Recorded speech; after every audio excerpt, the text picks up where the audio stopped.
Hello students जय जगन्नाथ पिला माने तो तुम मानकर बतानो एजुकेशन ऑनर्स बतानो किसी क्वेश्चन पेपर आसी जाइए तो ताको आम बर्तमान डिस्कसन करवा 2026 पिला माने तुम मानकर क्वेश्चन पेपर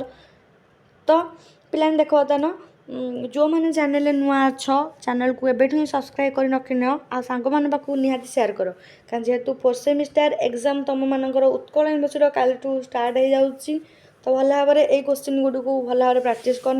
ए किसी तुम मान क्वेश्चन पलि आसो तो देख बर्तमान एजुकेशन आम देखा पार्ट 1 बर्तमान देखा 1 नंबर कौन देती EC स्टैंड्स फॉर माने EC पूर्ण रूप तुम लिखार अच्छे तुमको सेकेंड देखा सेकेंड दिला तुम मानकर ECC ये सम्मिलित बयस सीमा डैश वर्ष नेक्स्ट है डैश कार्यक्रम 6 वर्ष तलर शिशु मानक स्वास्थ्य पोषण और शिक्षा दे था डी रे जातीय शिक्षा नीति डैश मसीह प्रचलित होता तो न्यू नेशनल एजुकेशन पॉलिसी लिखिब यहाँ तापर निपुण भारत डैश मसीह आरंभ होता तापर देखिए तुम मानकर NEP 2020 अनुजाई प्राथमिक स्तर बयस सीमा डैश तापर देला ICDS डैश मसीह आरंभ होता देन देला ECC शिशु मानकर डैश विकास उपर गुरुत्व रोचे तापर NCFFS डैश मसीह प्रचलित होता जे देखा तुम मैंने कौन दे जे रे टीकाकरण शिशु मानक डैश रु सुरक्षा करे तो पिलाने किसी व्यस्त हवा दरकार ना आम चैनल आप सब अच्छी आउ तुम मानकर तो पिलाने सिलेक्शन क्वेश्चन तुम मानक दिखाई एजुकेशन सिलेक्शन क्वेश्चन प्लेलिस्ट तुम मानक दिखाई आ जहाँ भी जहाँ डाउट रोज कमेंट कर बुझिपारे पे मैंने आ कॉन्सेप्ट मैंने फॉलो कर कॉन्सेप्ट फास्ट क्लियर करके आम जी जहाँ दौचु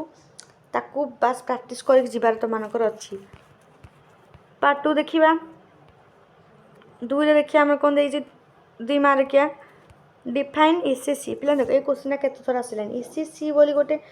वार्ड देख केते थर तुम मानक आसूची तो यहीटा हूँ तुम मानक इंपोर्टेंट क्वेश्चन तो यही तो तुम मानक क्वेश्चन आसीज ECC दुईटी उद्देश्य लिखिब तापर देख ECC दुईटी गुरुत्व ICDS कौन तापर निपुण भारत देख निपुण भारत केत थर आसिलानी तो यहाँ इंपोर्टेंट प्लान यही प्राक्ट कर देखिपारे कौटा कम क्वेश्चन आसू तुम मानकर प्राथमिक शिक्षण कहले कौन बुझ व्हाट इज फाउंडेशनल लर्निंग जी रे ECC रे अभिभावक दुईटी भूमिका लेख write to rules of parents in ECC एच सर्वांगीन परिमापनर अर्थ कौन व्हाट इज होलिस्टिक स्टेटमेंट आई रे write to problems faced by ECC teachers ECC शिक्षक मानक दुईटी समस्या लेख पार्ट 3 बदन देखा पिलाने तुम मानकर 5 मार्किया तुम मानक देखिए रख 285 शब्द लिखा पड़े तुम मानक explain the meaning and nature of ECC अर्थ और स्वभाव व्याख्या कर बी रे शिशु मानक समग्र विकास भाई ECC गुरुत्व को आलोचना कर सी रे देला ECC को 8 वर्ष पर्यंत विस्तार कर कारण व्याख्या कर डी ICDS उद्देश्य और सेवा गुड़ी को वर्णना कर ई रे देला ECC भाई NEP 2020 व्यवस्था गुड़िक व्याख्या कर तापर देला तुम एफ रे निपुण भारत और तार उद्देश्य विषय लेख जी रे ECC रे अभिभावक सहयोगर गुरुत्व व्याख्या कर एच देला तुम मानकर ECC शिक्षक वृत्तिगत विकास विषय आलोचना कर आई रे देला आई तुम पिलाने कौन देला ECC रे प्रशासन और परिचालन संबंधी समस्या व्याख्या कर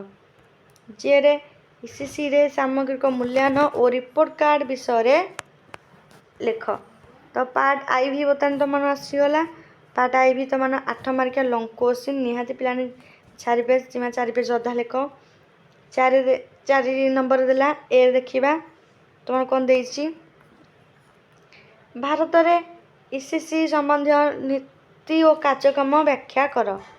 ବିରେ ଦେଲା ଶିଶୁଙ୍କର ବିକାଶରେ ଇସିସିର ଶିକ୍ଷକଙ୍କ ଭୂମିକାକୁ ଆଲୋଚନା କର। ସିରେ ଇସିସି ପାଠ୍ୟକ୍ରମର ପରିକଳ୍ପନା ଓ ପରିଚାଳନା ବର୍ଣ୍ଣନା କର। ତାପରେ ଦେଲା ତମମାନଙ୍କର ଡିରେ NEP 2020 ଅନୁଯାୟୀ ପ୍ରାଥମିକ ସ୍ତର ଓ ପ୍ରସ୍ତୁତ ସ୍ତର ବ୍ୟାଖ୍ୟା କର। ଇରେ ଦେଲା ଇସିସି ଶିକ୍ଷକମାନଙ୍କ ମୁଖ୍ୟ ସମସ୍ୟା ଗୁଡ଼ିକ